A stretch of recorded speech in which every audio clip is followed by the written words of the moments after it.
আমার মা ও বোন মিলে আমার সদ্য বিবাহিত নতুন বউকে মেরে ফেলেছে।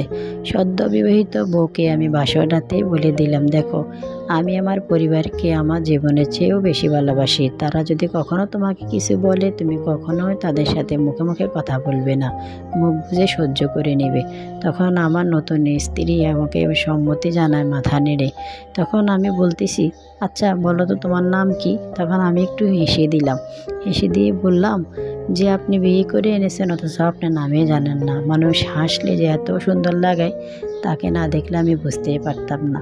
তখন থেকে শুরু হয়ে গেল আমার মা বোনের খুবই আরামের দিন। বাসার সমস্ত কাজকর্ম আমার বউকে দিয়ে করাতো। আমি বুঝতে পারতাম। আমার স্ত্রী মাঝে মাঝে ওয়াশরুমে গিয়ে অনেক কান্না করতো, কিন্তু আমি কখনোই কিছু বলতাম না। কারণ তারও তো কষ্ট হয়, তারও তো জীবন আছে, কিন্তু আমি তখনও কিছু বলতাম না। তখন সংসারের চাকা একটু ভালো চলার জন্য আমি চলে গেলাম বাহিরের দেশে পাড়ি দিতে, কিন্তু ওখানে গিয়ে আমি কোনো কাজে মন বসাতে পারতেছি না, কোনো কাজে আমার মন বসে না।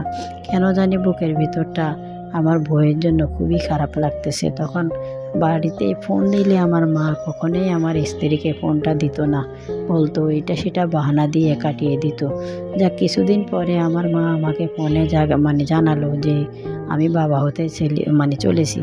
তখন মনের খুশিতে কি বলবো, আমার স্ত্রীকে এত কাছে পেতে ইচ্ছে করছে, কিন্তু সম্ভব ছিল না। তখনও ফোনে তাকে আমি কখনোই পাইনি।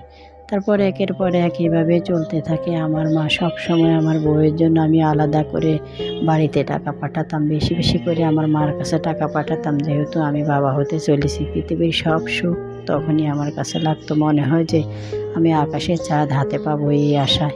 তখন কিছুদিন পরে আমার বউয়ের ডেলিভারি ব্যথা উঠে, ওকে হসপিটালে নিয়ে যায়। হসপিটালে নিয়ে যাওয়ার পরে আমার বউ, সদ্য বিবাহিত করা বউ, যখন মা হতে চললো তখন তারও আমাকে খুব কাছে পেতে চাইলো, কিন্তু তারও ইচ্ছা থাকলেও উপায় ছিল না।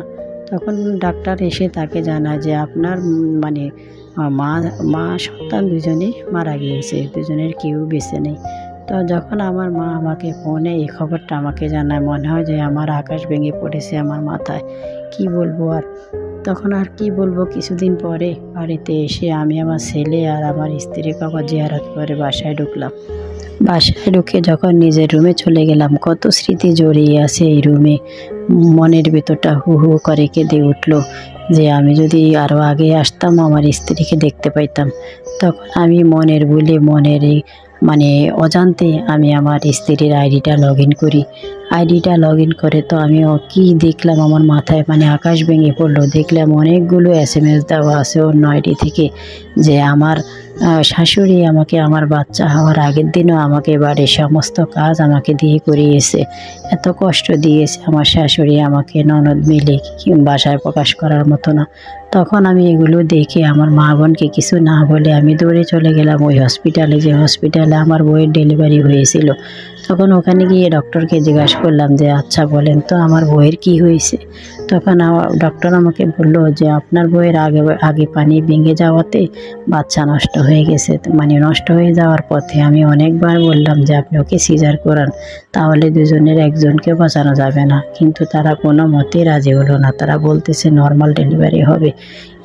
এই পদ্ধতি অবলম্বন করতে গিয়ে মা সন্তান দুজনেই মারা গেল। তাকে দিয়ে অনেক খাটিয়েছে বাড়ির কাছে, কিছু না বলে ওখান থেকে চলে এসে মাকে বললাম, মা তুমি তো আমার কাছে সিজারের কথা বলে অনেকগুলো টাকা নিয়ে এসেছো, তাহলে তুমি আমার এই ক্ষতিটা কেন করলে, আমাকে কেন বাবা ডাক থেকে বঞ্চিত করলে। তখন এটা বলে, তখন মাও আমার সাথে বলতেছে, তোকে কি তোর বইয়ের ভূতে এসে তোমাকে এইগুলো বলে দিয়ে গেল? বোনকে ডেকে জিজ্ঞাসা করলাম যে তুমি কেন এই কাজগুলো করলো, আমি তো কখনো কোনো কিছুর অভাব দিই নাই তোমাদেরকে। বোনেও একই কথা বললো যে তোর বইয়ের ভূত তোর কাঁধে চেপে বসেছে, তাই তুই এরকম করতেছস। এটা বলে যখন বললো তখন বোনের গালে আমি একটা থাপ্পড় মেরে ওকে বললাম যে আজকে তোর জন্য, তোদের জন্য আমি পৃথিবীর থেকে বাবা ডাক শুনতে পারিনি। এটা কি বলেন সম্ভব আদৌ?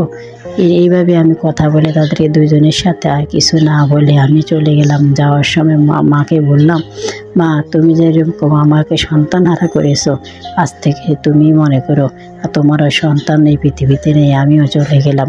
তখন আর পিছনে ফিরে তাকালাম না, কিন্তু যাওয়ার সময় আরেকটা কথাও বলে গেলাম যে কখনো টাকার অভাব তোমাদেরকে দিব না।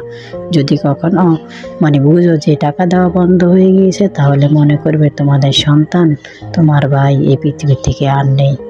আসলে হাজার হাজার প্রবাসীদের এই ঘটনায় ঘটে। এটাই হচ্ছে প্রবাসীদের জীবন। এক ভাইয়ের লাইফ স্টোরি থেকে নেওয়া, কতটা মর্মান্তিক, হৃদয় বিদারক না? আসলে প্রবাসীরা চাইলেও অনেক কিছু করতে পারে না।